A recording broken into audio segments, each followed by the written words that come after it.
Happy Thursday, ladies and gentlemen. This is Rob, and I'm back with episode number 338 of Shut Up and Grind. We're all about overcoming obstacles, about defying the odds, and inspiring you to clear whatever's blocking the path to whatever success you want to have in this lifetime. So I bring guests on from all over the world, and they share their stories of resilience, of overcoming adversity, overcoming obstacles, defying the odds, and just getting through the challenges and the rigors and the stresses of life. So if that appeals to you, stick around because we have another fabulous episode for you today. Whatever platform you're joining me on, please like, subscribe, download, share, all that good stuff, because this is about inspiring others. Like, we don't do this just to hear ourselves talk. It's like, I've been through some stuff, and sharing the stories of my struggles can maybe inspire someone to get through their struggles. My guest is going to come on and share what they've been through. And again, it's all about you at the end of the day. We want to inspire you. If you're stuck in a rut, we want to help get you out of that rut. If you have unreconciled things from your past, we want to inspire you and give you the courage to revisit those moments and find the teachable moments in there so you can finally heal. Okay, so today we're going to be talking about From Loss to Leadership with Lisa Sugarman. How are we doing?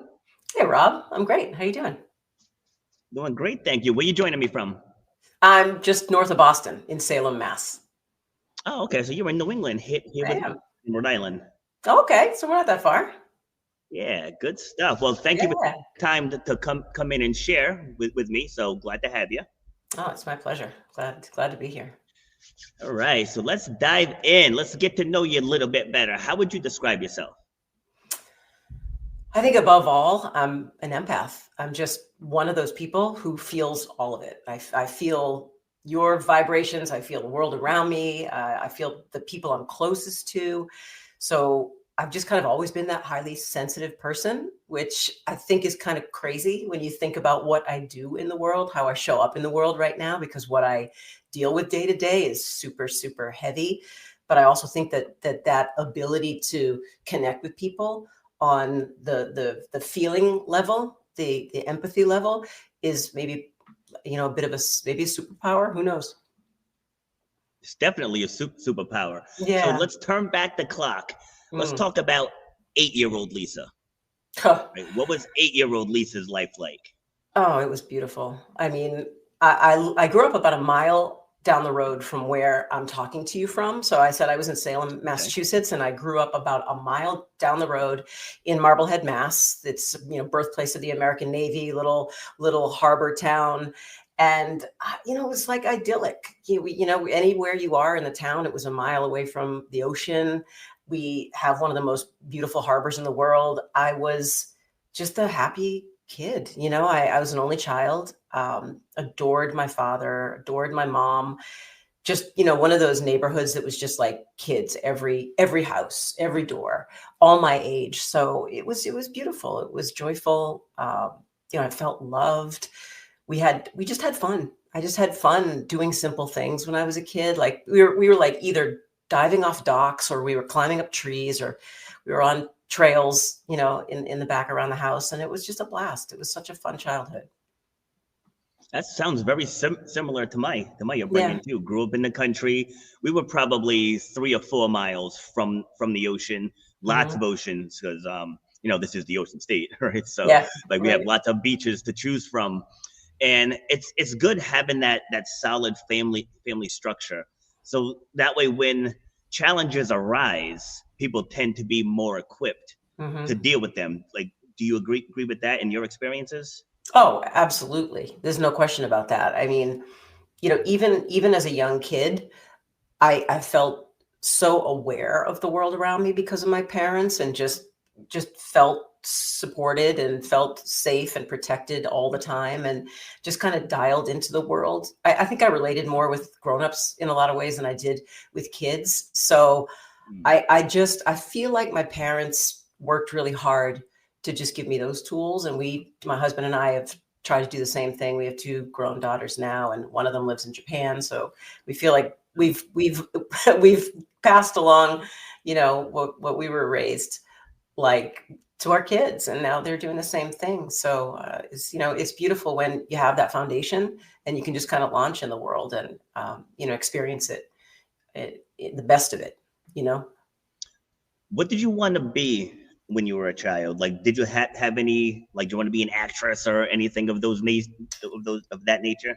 Yeah, definitely not an actress, not in the least bit. But I've wanted to do the same thing, roughly the same thing, since I can remember ever wanting to do anything. I mean, I've always wanted to be a writer, and that's all I've been in most of my life, throughout most of my life. You know, there were a few periods where I was a teacher for a while in the school system, which I loved. But more than anything, I've always been kind of surrounded by content, creating content.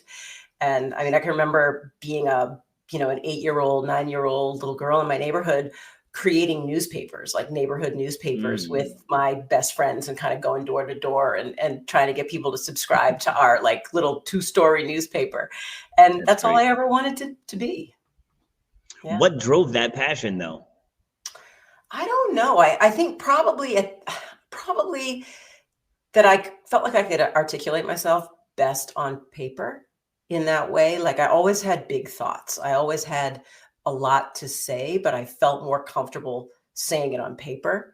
And it just, it was a place where I'm like a really linear personality. So I like to kind of be able to shape things and mold things and create things before I put it out into the world. And that gives me a place to do that. I think I just always loved the blank page, you know. I would have loved to have been an artist. I almost went to art school, but ended up instead just kind of falling into writing, and was an English major, and just went with it and ran.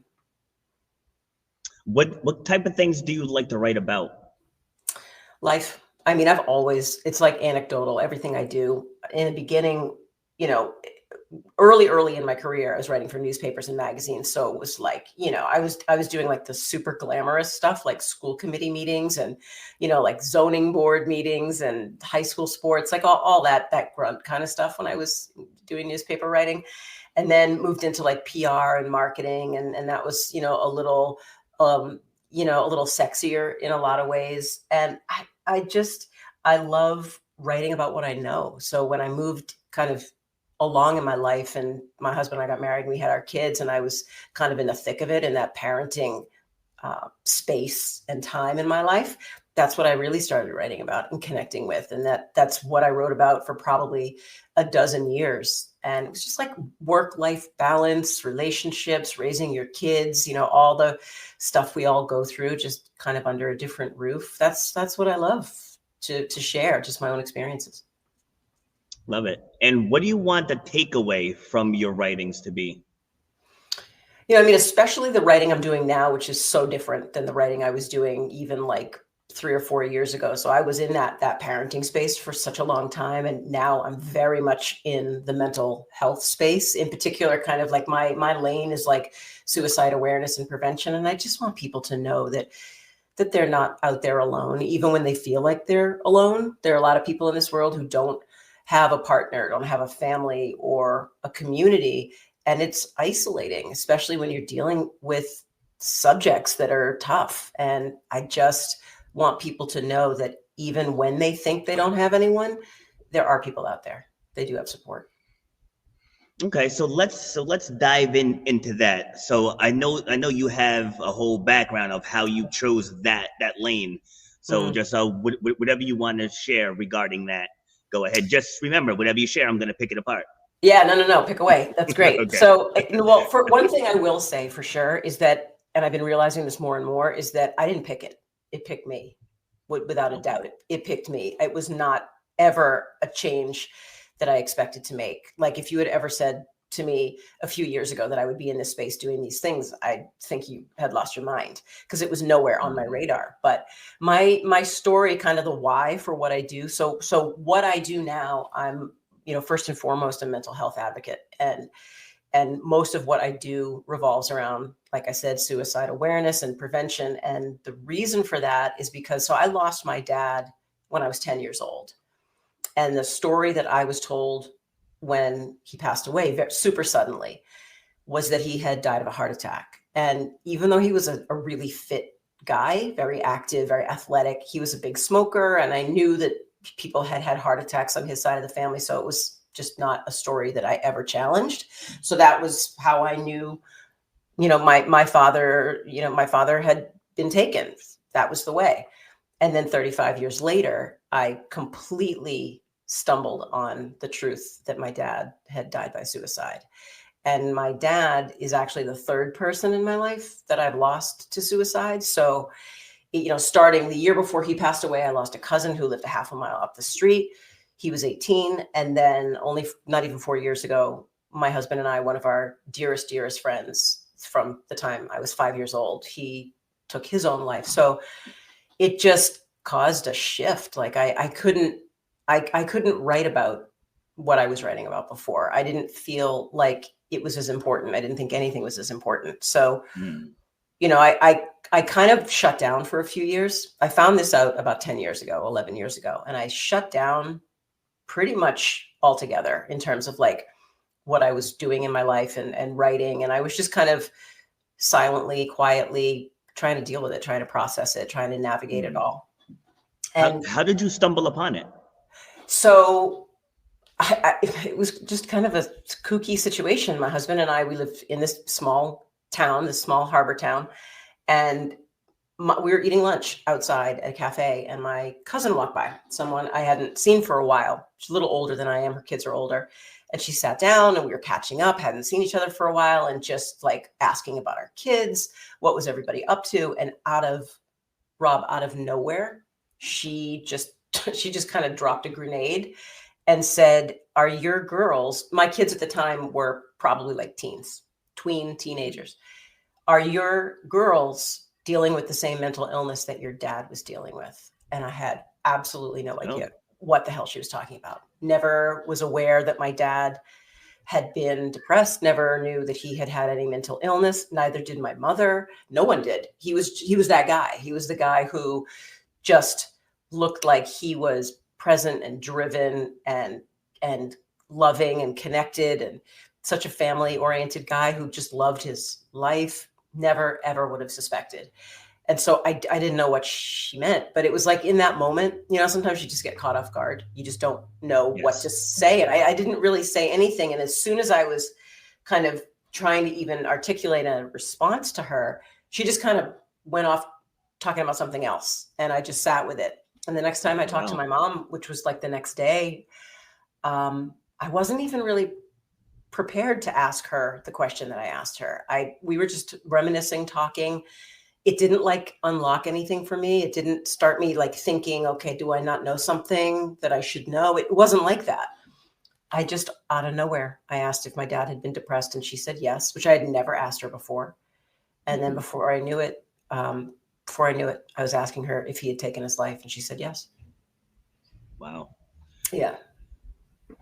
Did she say why they didn't tell you? Oh, definitely. I mean, so I was, an only child, no siblings. My dad was my person in the world. He was my best friend in the world.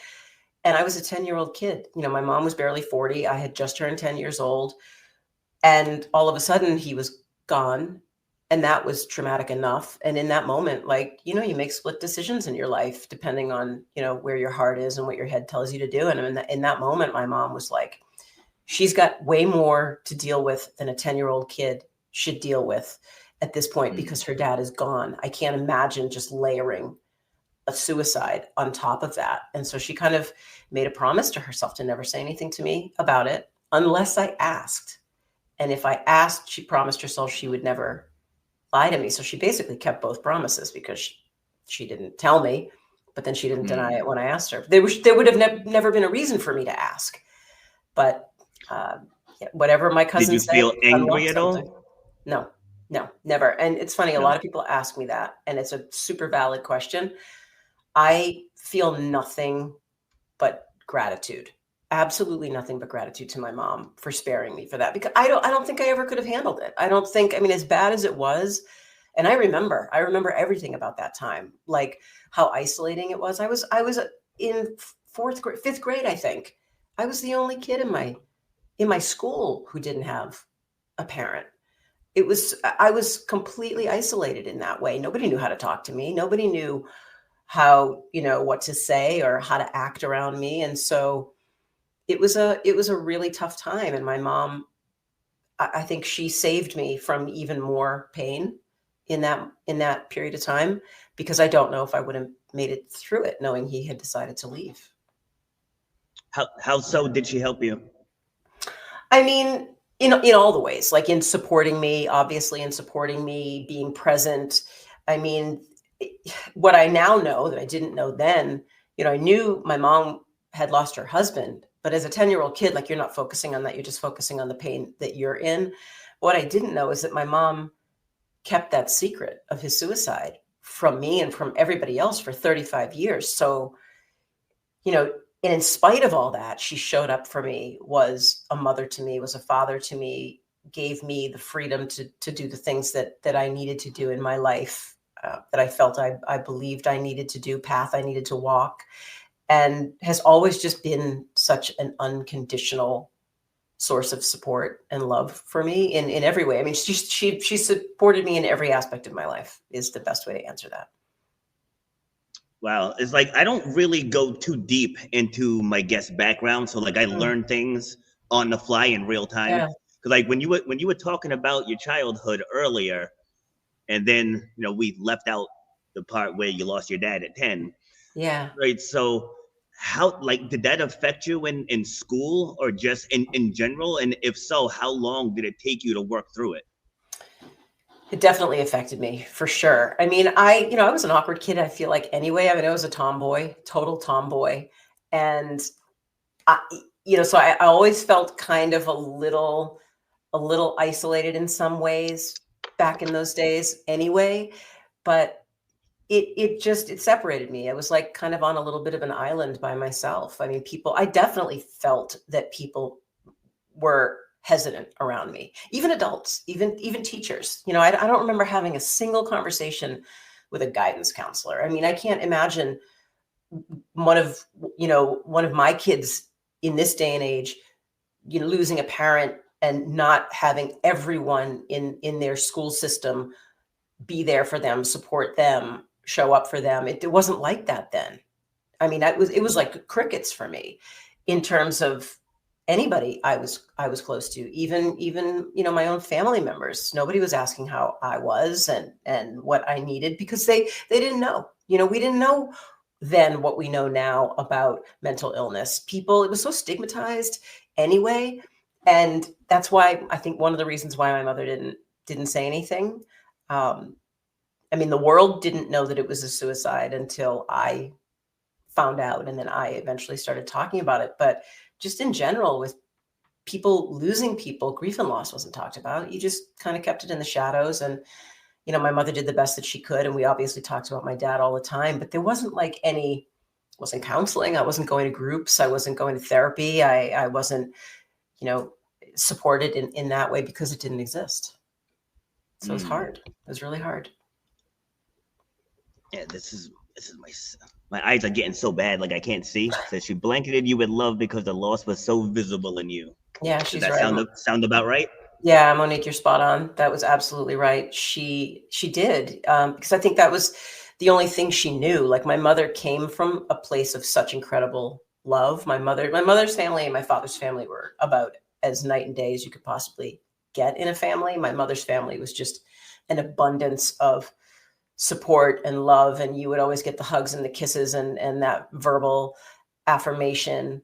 And my father's side of the family was the absolute opposite of that. Like, never heard the words "I love you," never a support. It was never how well you did. It was always about the things you didn't do. It was always about the ways you didn't succeed. And it was a hard environment to live in. And I didn't really get a lot of that. I was the youngest grandchild on that side of the family, and I really didn't get that, but I saw it. Like, even as a kid, like a 8, 9, 10-year-old kid, I knew the stress that my dad was under. I know now without a doubt in my mind that whatever put my father in that place of needing to take his life, I'm sure there were so many different factors, but I bet you that one of them was the family that he came from, because nothing he ever did was enough. And he devoted everything to his family and helping them and their businesses succeed, while also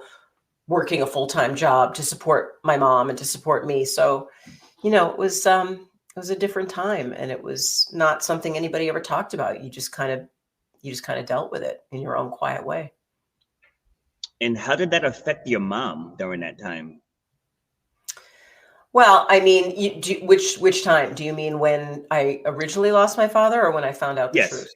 Okay. Yes. So my mom, like I said, she was very supported by her own community, like her own friends and the people she worked with, and above all, our family. Like, everybody showed up for her. I mean, we were really lucky that a lot of my mother's family lived very close by. I mean, as close as like up the street and around the corner. So, I mean, if I didn't have an aunt in the house, or an uncle, or a cousin, or a grandmother in the house, it was an odd day, because there was always somebody else there, which was good. You always felt like there were people and support systems around.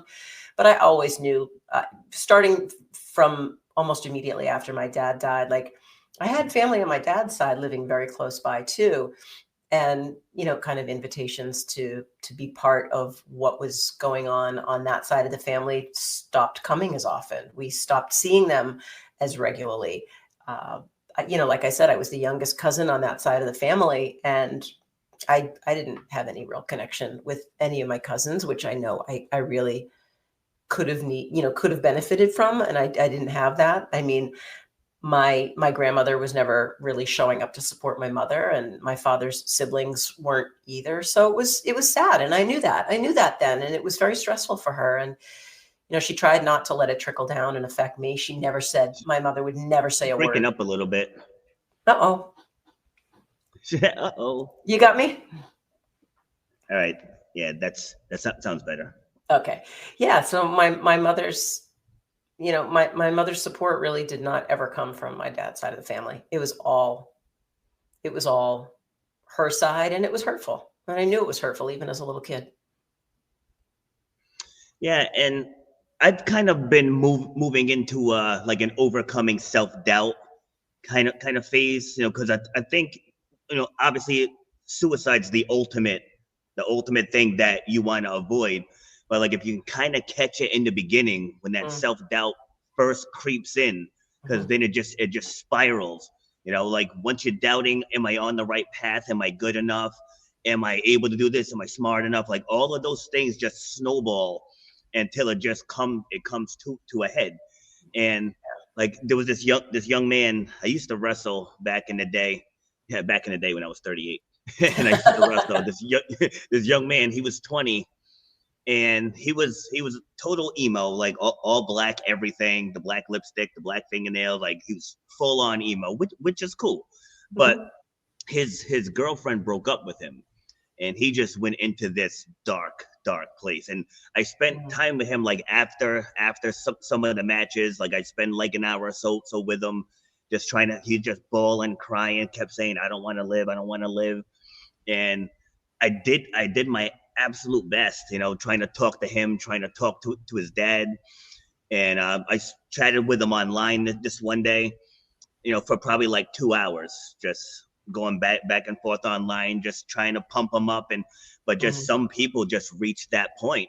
So this one night, he and his friend, they were going somewhere, and the friend forgot something in the house. He turned around, walked back to the house, and then when he came back, he was hanging from a tree. Oh, it's like it so finally sorry. Came to the head where it's like I couldn't believe it, Yeah, and then, I'm so sorry to hear that. It's like, and the survivors, it's like you feel guilty. It's like, maybe I should have called them another time, or maybe I should have this, maybe I should have that. But at the end of the day, his demons were so strong, and he just couldn't overcome them. Yeah, it's 20 years old. Yeah, it's such a hard headspace to be in, because you kind of alluded to this. We get caught in these thought loops, right? You get this negativity, and when you don't have other voices that are connecting with you, or that are part of like the overall conversation, when it's only what you have in your head that you're listening to, those thoughts just repeat and repeat and repeat day after day after day. And if nothing breaks that cycle, then that's the kind of the thought pattern and the narrative that you stay in. And so it's really, really hard to break out of that. And the sad fact is that there are people out there just, they don't want to leave because they want to leave the people in their life, or they want to leave the life they're living necessarily. They just want to get away from the pain. So your friend was clearly like, he was struggling and he couldn't get out of it. And unfortunately, like, some people, if that's the path they choose to take, no one's going to stop them from making that choice. And it's sad. And, they're all preventable. Any suicide, most cases, they're preventable, but it's work. There's a lot involved. It's not always just one conversation that kind of just redirects somebody and gives them hope or sets them on a different path. It's often a lot of time and effort and energy. And when you're in that headspace and you're so dark and things are so hopeless, it's really hard. It's hard to, to live an hour, let alone get through the day or the week or the month and see a future for yourself. So, I mean, that's why people do what they do. And that's why it's so important that we have conversations like this. That's why it's so important to have lifelines and have open communication and be able to say the word suicide without worrying that, everybody's going to be scared away. See, and to your point, the way you were describing what happened with your dad, like it like the signs aren't always there, right? Because you said he presented himself like he had it all together.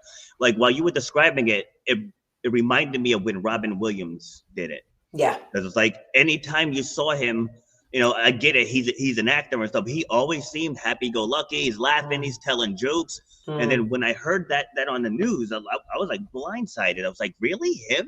Yeah. The guy always seems happy and chipper. Well, you know what? That's the interesting thing. It's like there are so many people out there who are so good at being that extroverted personality type, and they're so good at hiding what's really behind the curtain that you can't help what you don't know. Like, that's the hardest part. Those are the people, the ones who are, I see, Monique, you're right. They hide it really, really well because they're, afraid to confront their fears, or they're afraid to say that they're, feeling broken. They're afraid of stigmas. Like, there's so many different reasons why people hide that side of themselves. And those are the people that we have to worry about the most. They're like two different groups of people in the world. They're the people who, will tell you, like, straight to your face, I'm not okay. Like, I'm not okay. I'm struggling. I don't want to be here anymore. Maybe they're the people who post a lot on social media. I'm not good. I'm feeling low.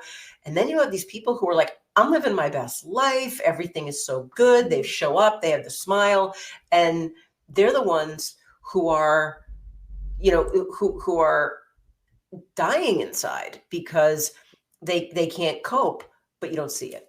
And it's scary because you don't know who those people are. Yeah, and that's why it's important for people to share the stories, to let people know. Like, you go on social media now and everybody's posting all their best life, their best life. Yeah. And then so the person who's struggling, doesn't want to be the buzzkill. Yep. And put out there that they need help. And that was a big reason why I started this show. It's like I had a bad knee injury. And, I was initially told I was never going to run or jump again, so fast forward, I defied those odds. And I'm like, what are other odds out there that can be defied? So it's like, you can't compare a knee injury to someone taking their life. But there was a struggle involved there. Yep. For me to make the comeback, so like one thing I learned in doing this podcast is that pain is pain. So it doesn't matter if it's me learning to walk again, if someone is in a job that they don't like, if someone's in a toxic relationship. I mean, the struggles come from if somebody had a rough upbringing, if they were being abused. It's like they're every single day they're dealing with pain. And I bring people from all over to share these stories. I mean, the things I've heard sitting here for these 338 episodes, it's absolutely mind-boggling, the things that people have overcome. Oh, I bet.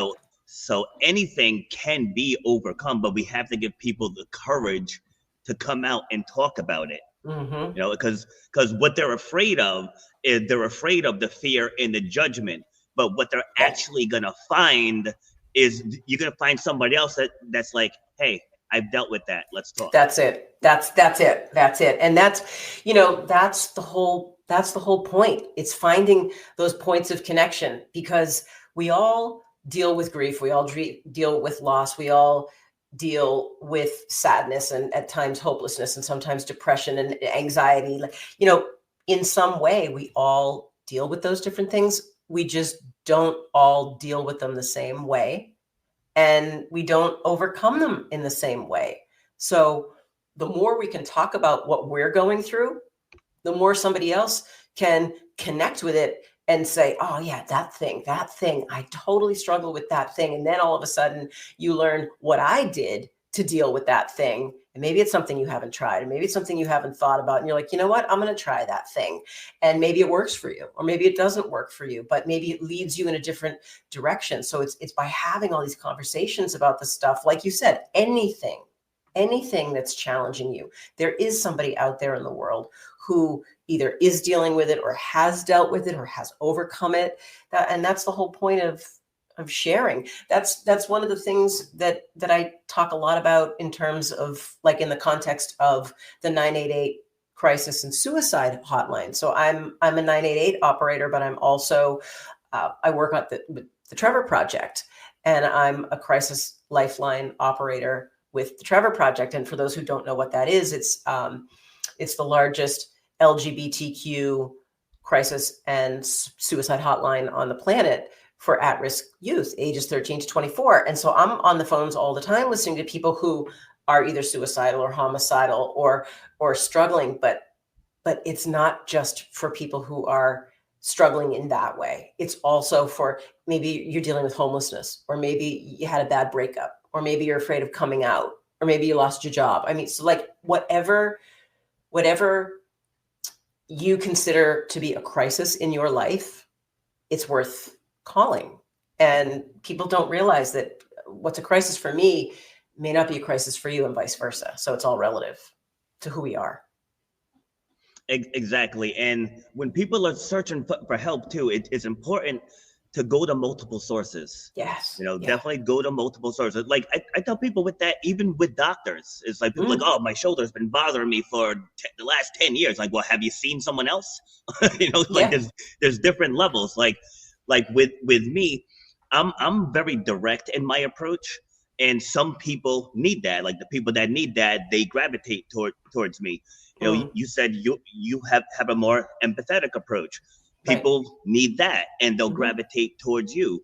But you can't just take what one person says and run with that if that doesn't work for you. Well, that's the thing, because it might not work for you. And there are so many different opinions out there in the world, and there are so many different lived experiences out there in the world, and not everything jives with everybody. So we have to be willing to hear different things from different people and have different perspectives. And that's the whole benefit of sharing our stories and sharing those experiences as often as we can with as many people as we can, so that we kind of, you know, create a bigger, broader community of people who are just comfortable talking about what they deal with in the world, because that's the first part of it. Then you get to work on, okay, here's my issue.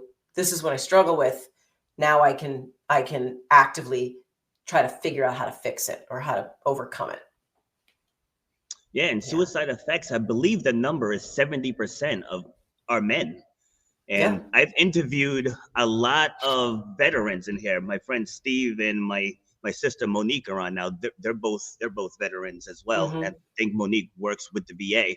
And like a lot of veterans, when they come out of the service, it's like they feel a sense of belonging is missing. You know, like a sense of purpose, you know, because when you're, I mean, I've never been deployed, but I've interviewed enough people who have been, and they say, like, you know, you're always on a mission. And then now that the mission's over, it's like, now what? Yeah. You know, and they end up falling into that pit of despair. Like I interviewed this one guy, he tried to kill himself a couple times, and you know, because of that. So fortunately he got the help that he needed, but he said you know, especially with men, we're told from a young age, you know, be a man, be a man. And I'm totally guilty of this with my kids. So I'm not trying to be a hypocrite. I'm trying to be better with that now. Yeah, But you're yeah. told, be a man, why you crying? Girls cry. And so then they grow up and then they actually experience some trauma. And then they've never been taught how to handle the emotions. Mm-hmm. And sometimes it gets to the point where that is the only way out. And it's so sad that it gets to that point for some people. Yeah, yeah. I mean, especially when you're talking about veterans and what they've been through in so many cases, especially the ones who have been deployed and who have seen active combat. I mean, it's so true that what they deal with is, we can't, as civilians, we can't even consider what someone who's been on the front lines, who's been in combat, who's seen people die, who's been in those extreme situations, like we don't even know what these people are dealing with when they come back, in terms of, like, you talk about, like, loss of purpose. That's I think probably one piece of it, but the other piece is what you've seen and the PTSD associated with that. Yes. And it's so complex, and the suicide rates are so high with veterans. I mean, I know in terms of, like, general overall numbers, 700,000 people a year take their life in this world. Almost 50,000 of them take their life in this country alone. And what's crazy, and it blows me away every single time I say it or I think about it, for every one person who dies by suicide, the metric is 135 people in that person's world, orbit, life are affected, like family, friends, colleagues, whatever. That number means that over 92 million people a year in this world are touched in some way by suicide. And that's, when I think of it, it's like almost too big to even contemplate. Yeah, it's mind-boggling. Yeah. So, I mean, that's one of the things that drives me to do what I do. I mean, I founded a platform to give people in every community the help and support that they need, because, the power is in the resources that you have available to you. And so many people are affected by mental illness and by depression and by suicide, but people don't know where to turn. And the crazy thing is, and this I think was the real reason behind me wanting to start the HelpHUB, is when you're in a situation where you're in some kind of a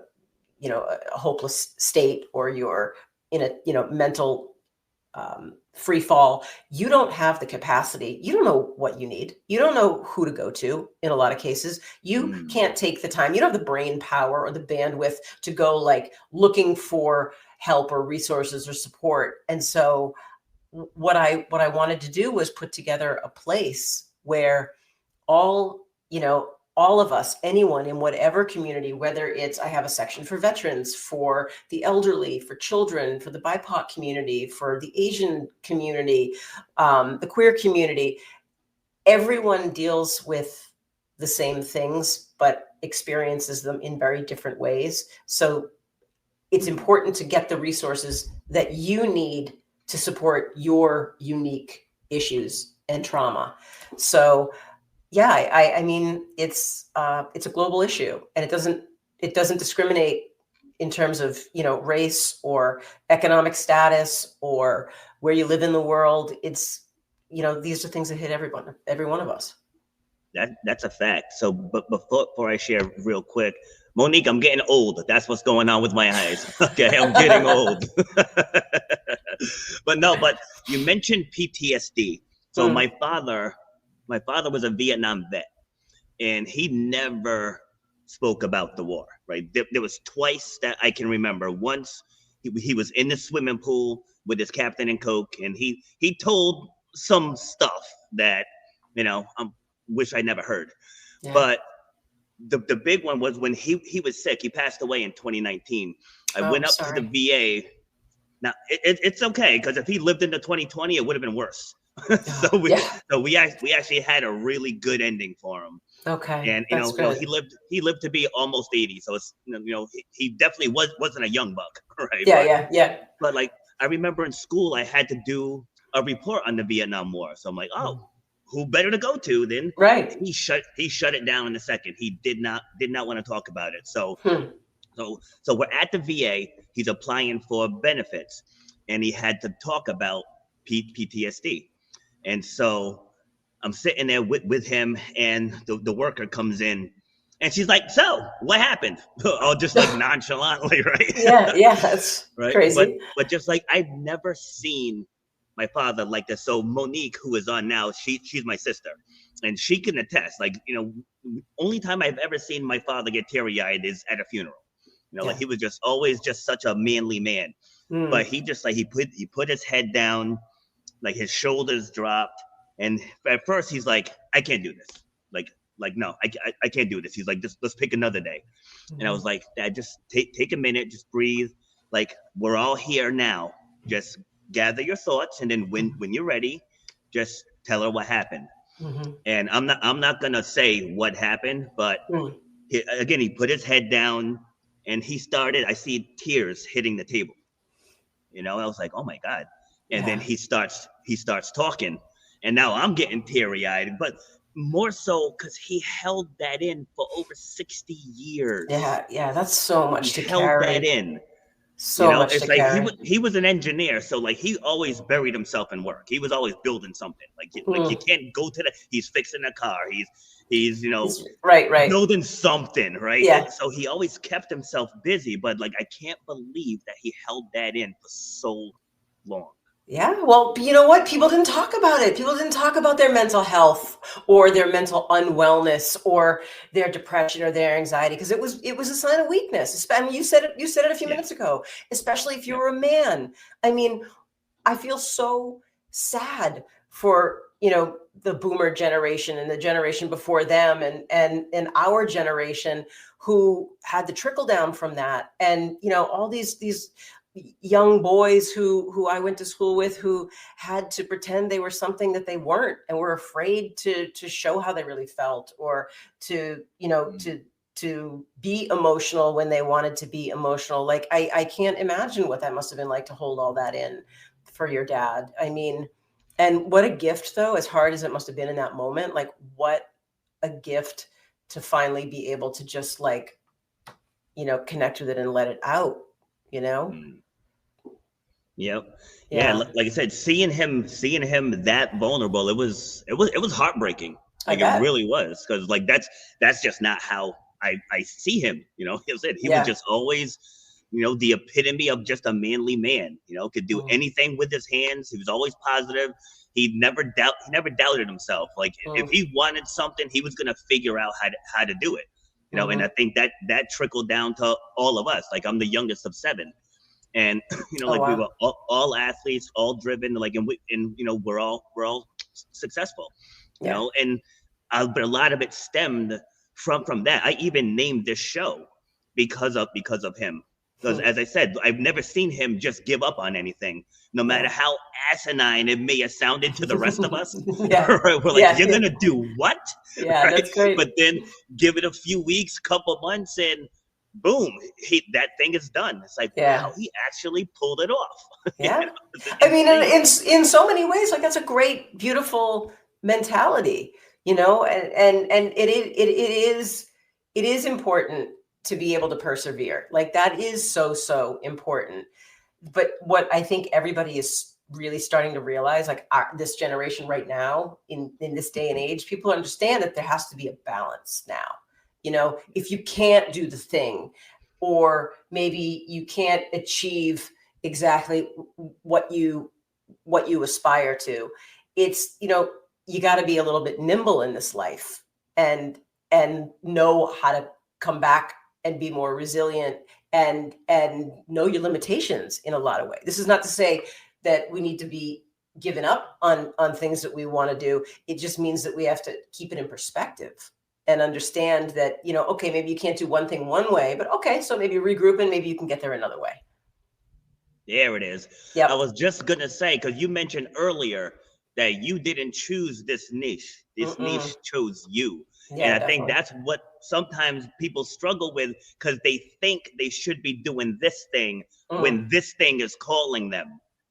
Yeah. This thing is calling them. Because again, when I first started this, it was actually called Shut Up and Exercise. And Yeah. then I realized that I wanted to take it to something bigger, because if I help someone lose 20 pounds, there's a process. Right? Yeah. There's a process that they have to go through. And then the more I started interviewing people, I was like, I want to talk about more than just exercising. Because if you want to start a podcast, there's a process. If you need to learn to walk again, there's a process. Yeah. Like you said it earlier about the struggle is global, but Yeah. so is the grind. The path back is also global. Yeah. And so having talks like this, it gives people hope. Yeah. Right? Because a lot of people take their lives because they feel hopeless. Oh, So if definitely. we can come out and give people hope, we can literally save lives. No doubt. No doubt. And the other thing that the other reason why people take their life is because they feel like they're alone. They're sure that they're alone. They don't. And in a lot of cases, a lot of people, the reality is a lot of people don't have a partner or a family or a community. Maybe they don't work. You look at the elderly population, there are a lot of people in the elderly population who feel incredible hopelessness because, maybe they don't have families or they don't have communities. But, this goes back to talking about things like resources like the 988 crisis lifeline. Like, no matter who you are, no matter where you are, no matter what you're dealing with, no matter who you have in your life or who you don't have in your life, a place like that is always a place where someone is going to answer that call 24/7, 365. No matter what you're dealing with, there is somebody there who can help. And, a lot of the organizations, civic organizations, local organizations, within each of our communities, we all have different kinds of mental health resources. It's about finding those and about connecting with those, even when you don't have your own personal connections to lean into.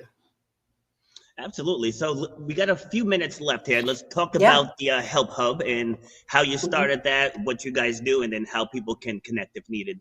Yeah, I appreciate that a lot. So, like I said a little bit ago, the HelpHUB really it's fairly new. I started it. It was in the fall of last year is when it kind of had a soft launch. I've been working on it, building it for probably close to a year at this point. It was nothing I ever expected to create. It just kind of came out of a lot of lived experience that I had on the Lifelines. So I've been on the Lifelines as a crisis counselor for almost 3 years now. And one of the things I do is hold a lot of space for a lot of people. And the other thing that I do is help people find resources and connect with resources. So I'm lucky that I'm always kind of around like an abundance of these kinds of resources. So I had my own website. It was just lisasugarman.com. And it was just like the place where I had all my work. And if somebody wanted to see what I do in the world, they could go there and see. And little by little, I kind of started transforming it into more of like a mental health resource destination. And then I started working on this list. It started as a list and it ended up becoming my website.